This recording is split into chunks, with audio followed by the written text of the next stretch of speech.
I am very unphotogenic, I know that. But really, I mean, really. But I don't mind at all. Whatever you do is good for me. My full name is Lotte Hirsch, but you say it Hirsch in English. Can I say it Hirsch? Mm-hmm. Yeah?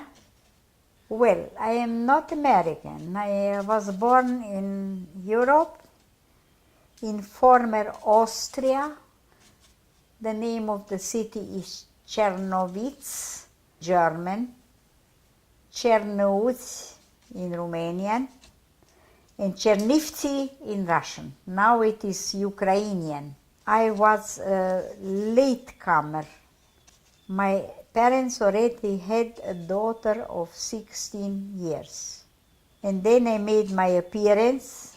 I don't know whether it was wished or not wished. I have no idea because I was not present.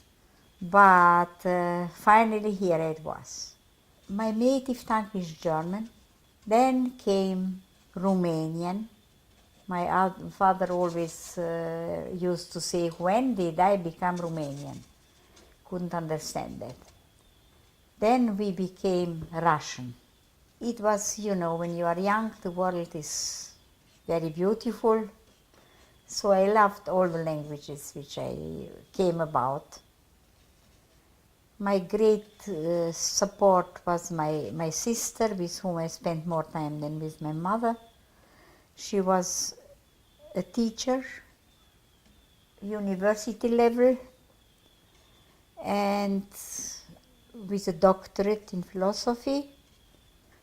I had only my baccalaureate and my licence ès lettres, which you call it in French. Mother never learned the language. My father was a lawyer and sent to, when I had to go to court, he had to hire somebody. He did not speak the language well, But I learned 5 languages because we were also under. First we became Romanian.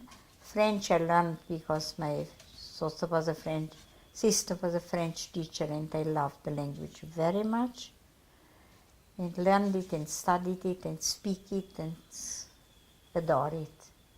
I also like German. There came the big wave of very severe antisemitism, and we were already assembled in a ghetto in order to be deported to a terrible region which was called Transnistria.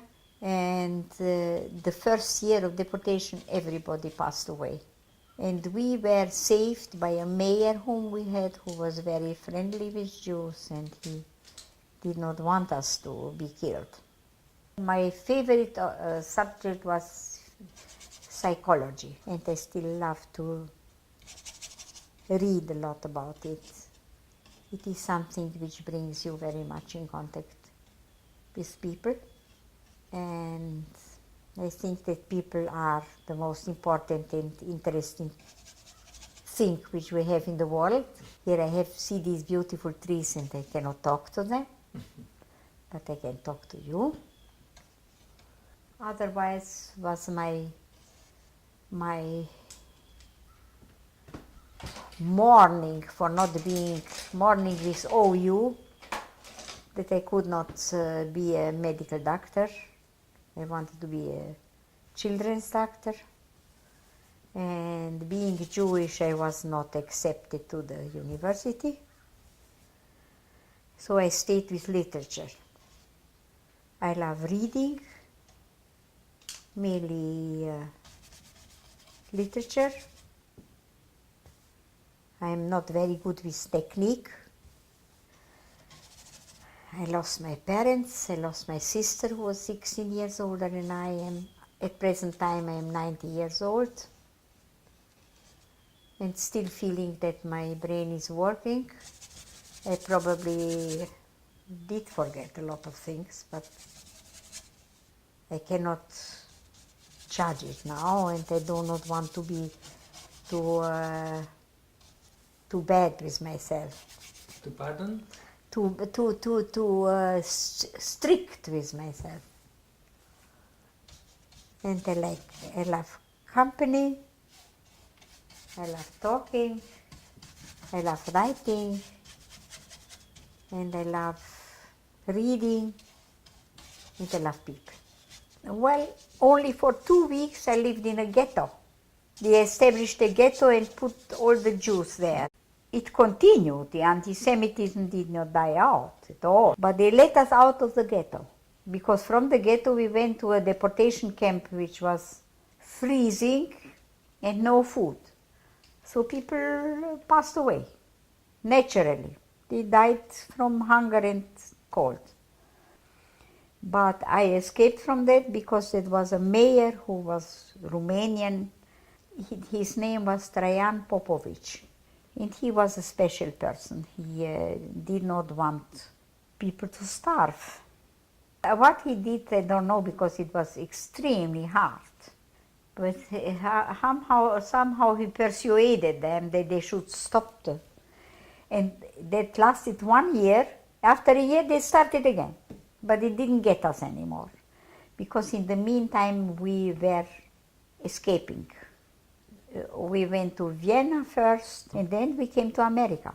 America was the salvation. I don't know whether there are anti-Semites or not, because I did not preoccupy myself with that, but I did not feel any animosity here. 10 months I was in a ghetto,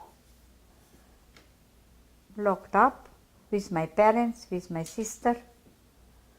Yet I tell you what, I was very young, and there was company, and there was a shortage, very much shortage in food. But I wanted to be, not to be fat, so I couldn't care less. I had a little bit of bread, a little bit of that, but no butter, no this, no that. But I managed, and how can I tell you, I was surrounded by friends and family, and I survived. I remember very vividly how I went out of the house for the first time with the star on. It is a very special feeling. You cannot verbalize it hard. Well, I tell you something. The people were generally, it was a cultural city, and the people were civilized. They would not attack you or what, but there were people who attacked you. I saw, I went out of the house and saw in the bushes, I saw some of my very wonderful friends and colleagues at the university staying there and waiting to beat up the Jews. They beat them up very badly, but I was not attacked. I remember their faces. They were there, but they did not touch me. But it was very tragic. Very tragic. My approach to a human being was closer. I learned more about the human being, about the soul, about the mentality, about the behavior. My daughter and her husband are writing about my past all the time, because it is very interesting and important to know about it, when people become beasts instead of being people. I do not like to generalize, but many people were absolutely impossible. I met my husband, we got married in the ghetto. We were there were 4 people married in the ghetto, and we were among them. My husband was extremely, how to say, he had a lot of courage. Nobody wanted to, we were afraid to talk to these anti-Semites, And he already we were in the ghetto, in the street, and and all of a sudden I see that he went across the street and talked to